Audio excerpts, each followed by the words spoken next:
am njeexital bu am solo boo xamante ne mën nañ ko gis ci njàng meek njàngale parce qu'il faut le dire éducation ak santé ñaari piliers la yoo xamante ne bu ñu sooxee dafay feeñ ci askan. Éducation bi moo lay formel ñi nga xamante ne ñoo war a yor sa réew suba. Santé bi mooy wér bi nga xamante ne mooy tax nga tala dem jàng ci école. voilà ñu ñëw ci zone bi nga xamante ne moom nga représenté muy la Gambie yow en tant que député wu diaspora bi ci zone u Gambie tey jii sa plaidoyer bu njëkk lan lay doon à l'Assemblée nationale wala lan ban plaidoyer nga commencé. Afrique de l'Ouest hein. Afrique de l'Ouest. Afrique de l'Ouest. Merci beaucoup Moustapha d'avoir précisé. Alors oui, je représente l'Afrique de l'Ouest. Le premier plaidoyer mooy y a eu une loi boo xam ne dañ ko voté woon à l'Assemblée nationale. boo xam ni c'était lié à la carte nationale d'identité biométrique CEDEAO. Alors par rapport à ces cartes d'identité CEDEAO, on a vu que dans l'espace CEDEAO il y a beaucoup de problèmes pour ñuy circuler normalement. Alors que ci loi boobu dañ doon wax ni que ni carte nationale d'identité boobu boo ko yoree boo demee ci beneen réew boo xam du sa réew. boo fa nekkee mën nga fa nekk pendant 3 mois doo fay titre de séjour doo fay dara parce que carte d'identité bi rek doy na quoi. Carte CEDEAO mënoon na ko remplacer. Donc par rapport à l'application de cette loi-là, ça pose un problème dans l'espace CEDEAO. Je crois que loolu war nañ koy rappeler au niveau du Parlement CEDEAO, war nañ koy rappeler également les dirigeants ba nga xamante ni dinañ yombalal dem beeg dikk bi pour ces gens-là qui circulent dans l'espace CEDEAO. Alors beneen bi mooy gis nañ par exemple en Gambie le titre de séjour ñuy fay foofu c'est extrêmement c'est très élevé et souvent day indi ay gàllankoor ou bien même ay tensions même entre les deux pays mën na dem ba indi loolu parce que véritablement les Sénégalais ne comprennent pas pourquoi les Gambiens qui sont ici au Sénégal duñu fay dara et que ñoom en contrepartie ñu leen di fayloo benn titre de séjour boo xam te dañ leen koy exiger. En tout cas c'est une somme boo xam ni c'est importante waaw bu bëri la donc je crois que mën nañ loolu également les dirigeants war nañ ci jël ay mesures pour que ñu yombalal leen ko leneen li mooy la protection des zones côtières de l'Afrique de l'Ouest ñàkk protéger zone côtière yooyu en fait dafay naxasal la pêche artisanale boo demee tey en Gambie ay dëkk yu mel ni Gunjur dëkk yu mel ni Tandjé dëkk yooyu boo fa demee muy ay zones yoo xam ne boo fa demee da nga fay fekk de fortes communautés de pêcheurs sénégalais et malheureusement dañuy perdre seen liggéey. Pourquoi? Parce que les bateaux en Gambie dañuy ñëw di pêcher jusqu'à 4 kilomètres de la rive et que donc les pêcheurs sénégalais comme gambiens effectivement buñ yóbboo seen mbaal yi dañ koy dagg wala seen matériel de pêche yi dañ koy yàq du coup ñoom dañuy perdre seen liggéey automatiquement parce que dañuy perdre un matériel de pêche boo xam ne ça leur a coûté des millions. Voilà donc par rapport à ce problème là ñun li ñuy wax mooy que les deux pays parce que les bateaux là ñoom dañuy ñëw ba ci foofu noonu buñ demee sànni bateau yi daf koy même bu fekkee dañ fa installer seen ay matériel de pêche bateau bi également da koy yàq. Voilà donc li ñuy demander à ces dirigeants gambiens et sénégalais mooy que ñu toog ensemble ñu jël ay mesures conjointes pour faire face à cela parce que la pêche artisanale au niveau de la zone Afrique de l'Ouest c'est une pêche boo xam ni dañ ko war a protéger parce que c'est une pêche qui permet qui facilite l'employabilité à des jeunes qui donne de l'emploi à ces jeunes-là mais également day permettre à ces jeunes-là ñu bañ a dugg ci immigration clandestine et le fait que muy yàq liggéey boobu mooy pousser à beaucoup de jeunes yi nekk foofu finalement il emprunte la voie des mers donc loolu également le secrétariat permanent sénégalo-gambien bi nga xam ni c'est un corps diplomatique boo xam ni Sénégal dafa jël budget jox ko te liggéeyam mu bokk ci rataxal relation ñaari réew yi donc war na am rôle war na am taxawaay bu am solo bu mu ci war a def ba ñu mën a préserver l'emploi de les emplois de ces pêcheurs là.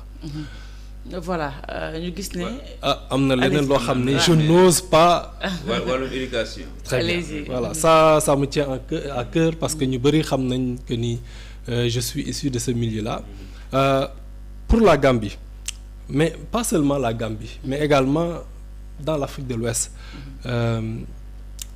On doit permettre aux enfants des Sénégalais qui sont là-bas, ñu am un enseignement de qualité, mais également ñu permettre leen également ñu am ay écoles yoo xam ni seen doom yi dinañ fa mën a jànge parce que c'est de fortes communautés qui sont là-bas.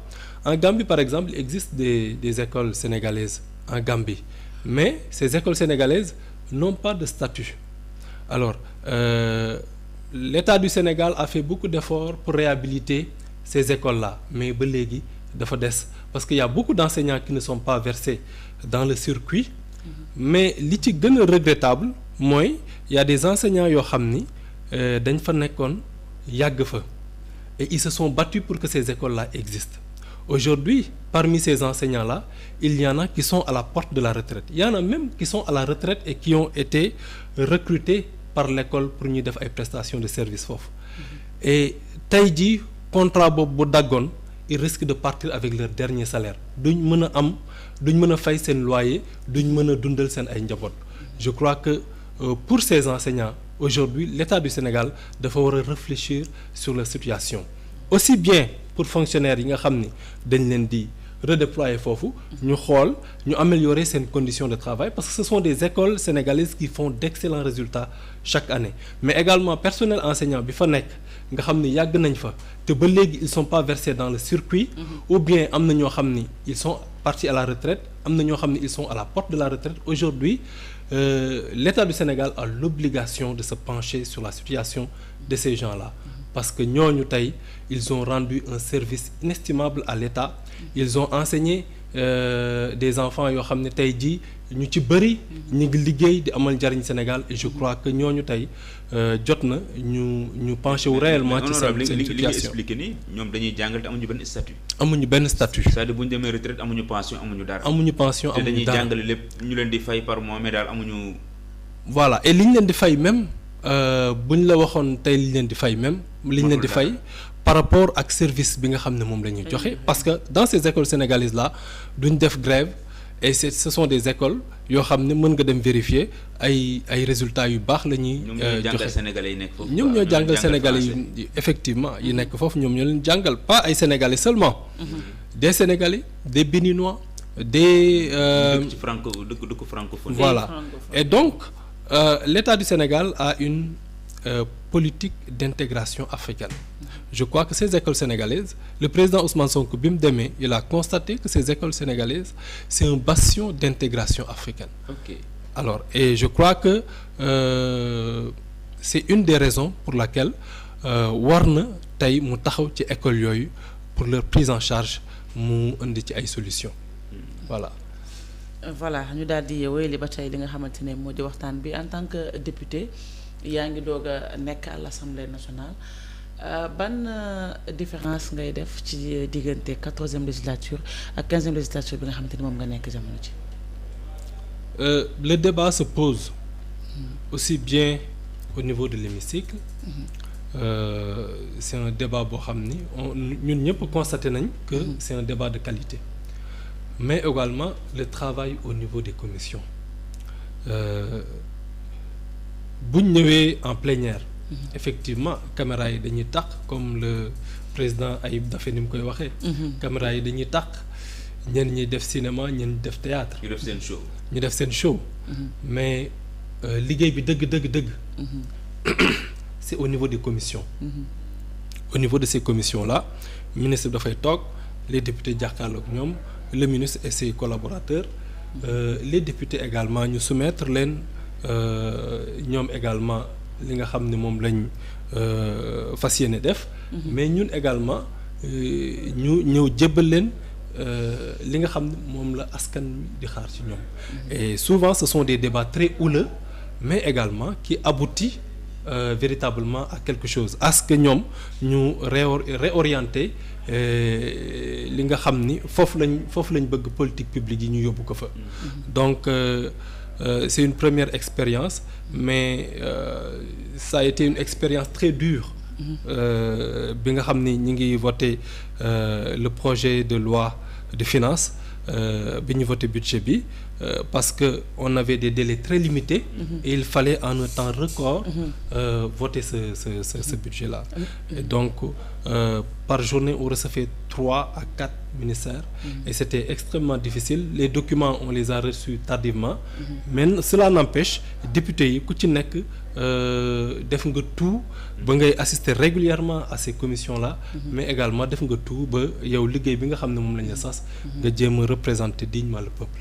coppite yu bees yi nga xamante ne gis nañ ko biir assemblée nationale balaa ñuy tëj mooy vote bi nga xamante ne aajootul ngay jógee sa place di dem di voter mais fi nga toog ngay toog bës machine bi après nga voter mais aussi transparence bi ci am parce que léegi machine bi dafay indi ku nekk. effectivement ñi voté li nga voté ainsi de suite. ku voté ñu xam ko.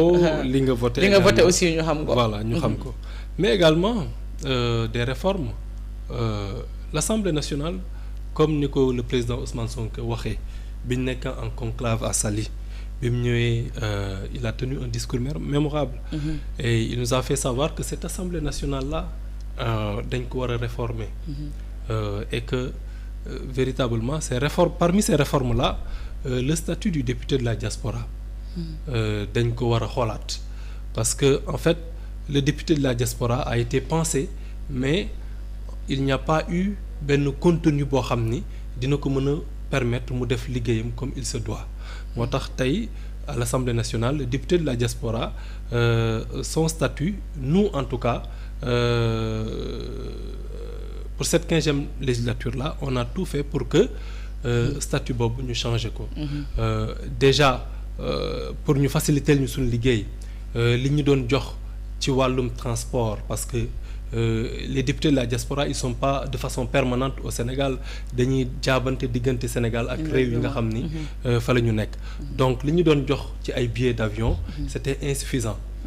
On a demandé à ce que véritablement ñu augmenter ko mais également pour ñu yombalal ko liggéeyam il faut que au niveau des pays yi nga xam ne fa lañ nekk ñu wutal leen fa benn bureau au niveau des consulats ou des ambassades foo xam ne dinañ fa mën a accueillir les Sénégalais di leen déglu di jël seen i tawat donc loolu également bokk na entre autres ci réformes yi nga xam ni bëgg nañ ko pendant cette 15e législature bëgg nañ ko indi foofu askan yu nekk Gambie ak boor dëkk yooyu noonu yëpp ñu mën di daje ak yow ci boor yooyu. Très bien voilà et dans la zone Afrique de l'Ouest également ñu mën di dem vers d'autres pays pas seulement la Gambie mais ci yeneen réew yi ñu fay mën di def voilà di fa am ay rencontres di mën a c'est important voilà ma mel ni honorable la ñu sërale woon ci waxtu ji xanaa ñu ma bàyyi la nga tàggatoo ñu doon bàyyi. waaw maa ngi jégalu d'abord ci retard bi. jégal nañ la franchement bouchon yi circuler à Dakar c'est un peu compliqué. Mais fi may terminer sama discours je tenais à remercier 2A TV. À remercier le maire l'honorable Ahmed Aïdara ci pendant la campagne électorale li nga xam ne privilège bi nga xam ne defaloon na ko la coordination de la Gambie de Pastef Gambie ñu déplacé wu avec toute l'équipe ngeen ñëw foofu accompagner ñu ci dîner de gala bi ñu waroon def foofu et ak yeneen activités yu ñu fa jot a def donc je tenais personnellement à vous remercier par rapport à ça à remercier personnellement sëñ Moustapha bi nga xam ni à chaque fois ci liggéeyam